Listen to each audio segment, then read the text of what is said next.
Hey there YouTube, this is Vargas XX78 with another collection pickup video.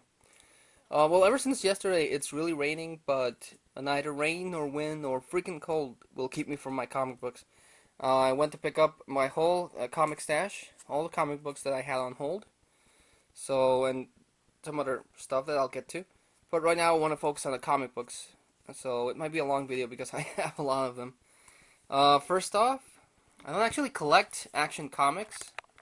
There we go. But I've heard good things from this Lex Luthor run.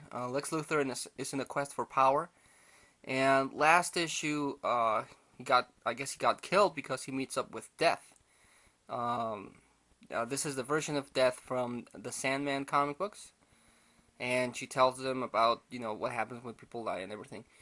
Like I said, I don't think I'll collect this one. I know that the Joker's gonna face off with Luthor in another issue, so I might pick up that issue of Action Comics. But this one was really cool. I really liked this one, and the cover is really cool. It also features a double feature with Jimmy Olsen, where they introduced Chloe Sullivan from Smallville TV series into the mainstream comic book. So yeah, really cool. And I picked up Amazing Spider-Man 646, concluding the Origin of the Species storyline. Spider-Man saves the Menace's kid, discovers that it is not Osborn's son, but it's actually Harry's son. So, I thought that was interesting.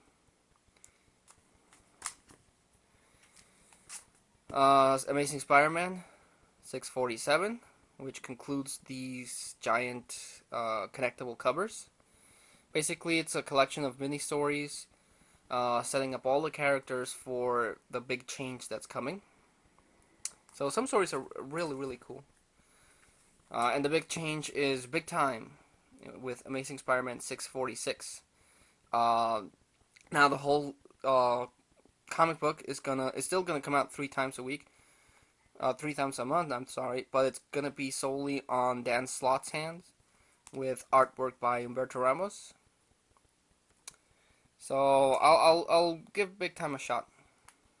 I'm not happy with the Spider-Man comic books lately, but I like Dan Slott's writing, so I'll give Spider-Man a shot.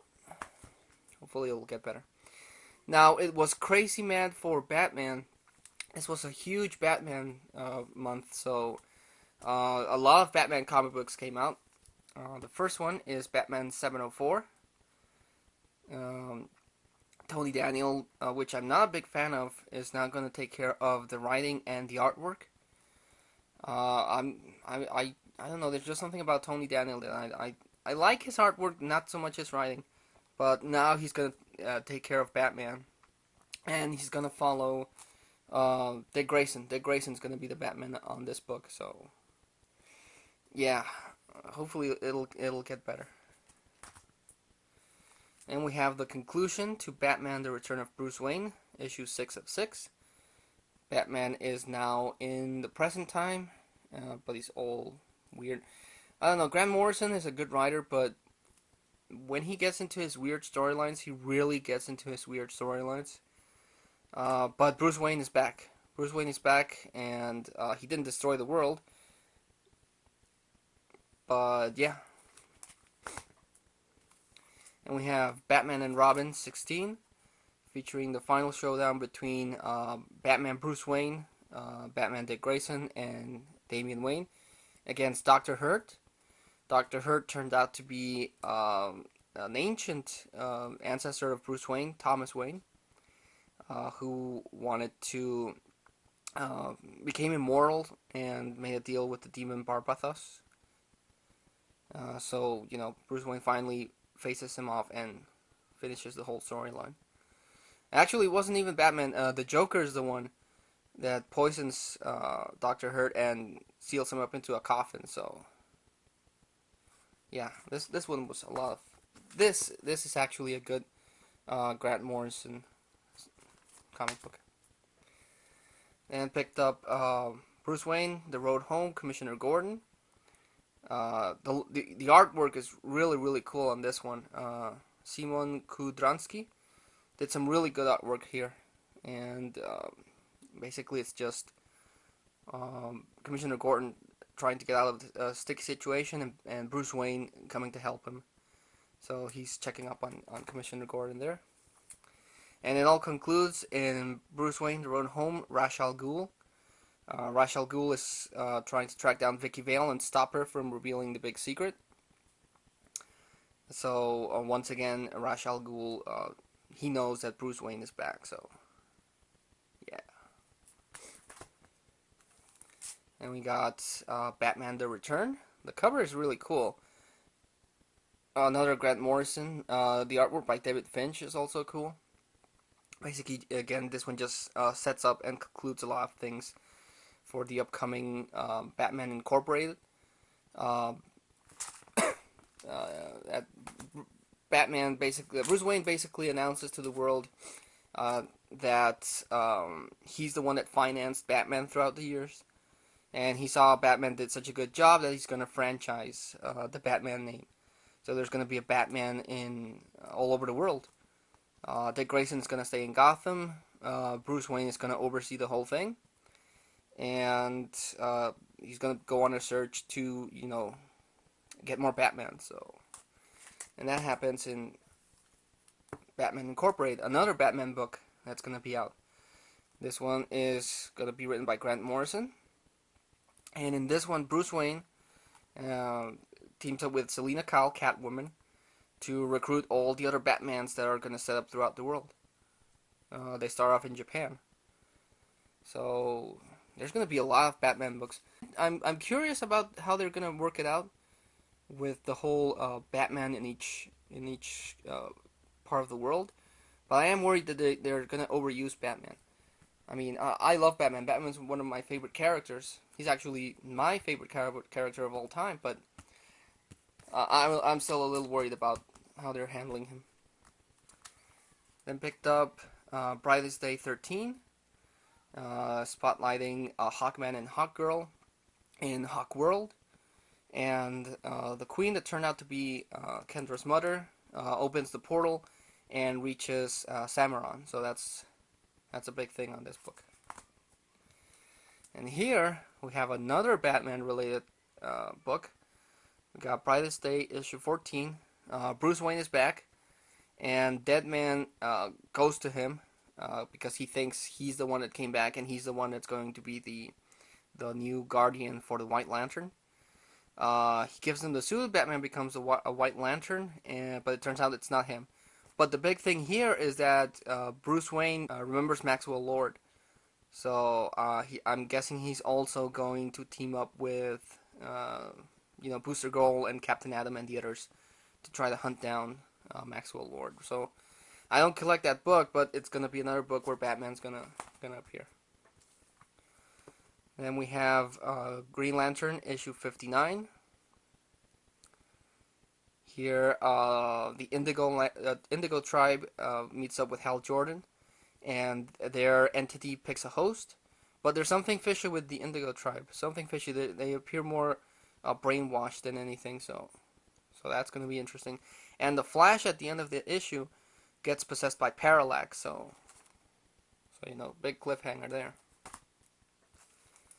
And we got Justice League of America 51, continuing their multiverse storyline. This Omega Man wreaks havoc and is starting to, destroy a whole bunch of things. I'm kind of digging this one, actually, because I really like those multiverse stories.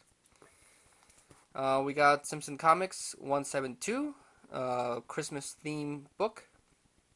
Can't go wrong with the Simpsons. They rule. And we got Superman 704. This is not written by Straczynski. This is a filler issue, but the cover's pretty cool. And we got Superman 705. This one is written by Straczynski, which I'm really disappointed to hear. I mean, I've said the praise of Straczynski on these books, Superman and Wonder Woman. I love his storytelling, and now I recently found out that he's going to leave the two books to focus on a graphic novel. So I'm really, really disappointed that he's going to leave Superman and Wonder Woman.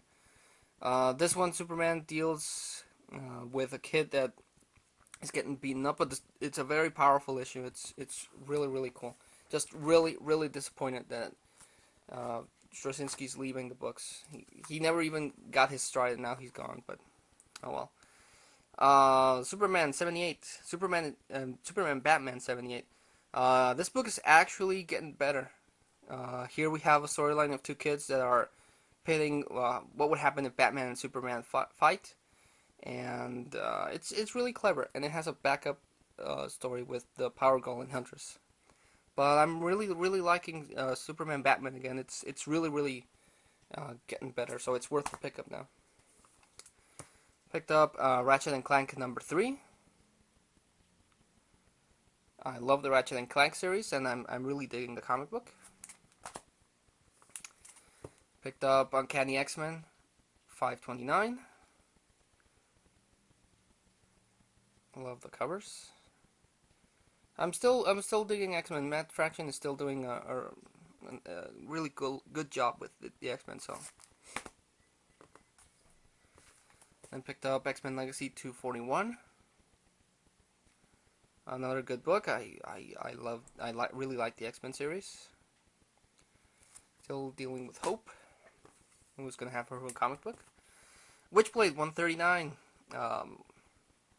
Just really really liking Ron Mars's storytelling in this, and the artwork again is not as cool on this one because it's a different artist, but just Witchblade is just incredible. Really really liking Witchblade. Picked up Artifacts issue 3 with various artists with a really cool cover, and the war is breaking out. Someone has abducted Hope, and all these different powerful people in the Witchblade universe are teaming up to either get her back or keep her. So yeah, really really digging Witchblade. Got Wolverine issue 2. Wolverine is still stuck in hell, and he's fighting off every single person he's ever killed. But the devil actually broke Sabretooth, and now he's his lapdog, so that's interesting. And we got Wolverine 3.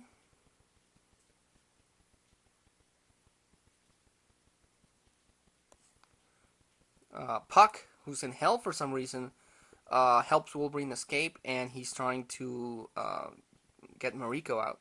But demon-possessed Wolverine is still killing off people. At the end of this issue, he is going to fight off against Colossus, so that's going to be interesting. And we got Wonder Woman 604.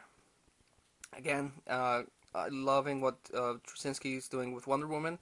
Now Wonder Woman actually faces off with the guy that killed all the Amazons. He was actually a military guy that was captured and left to die while burning, but someone brought him back to life, so he's all burned and ugly, but he has power. So Wonder Woman defeats him. Her mother, the queen of the Amazons, comes back, saves her, and Wonder Woman takes back the lasso of truth and learns how to fly. But by the end of this issue, it appears Medusa is going to be her next one. And I know Medusa played a big part in Wonder Woman a couple of years ago. But it's now again, Straczynski's going to leave the book, and I fear it's not going to be cool. Just really, really disappointed because I'm really, really liking these storylines. And the last book I picked up is Shonen Jump, number 12 of 2010. Just again, really, really like Shonen Jump. Well, guys, these were my comic book pickups for this. A lot of really cool storylines. Very disappointed on Straczynski leaving, but, well, it happens. So next video I make will be focusing on that. In the meantime, this is Brightest XX78, signing off.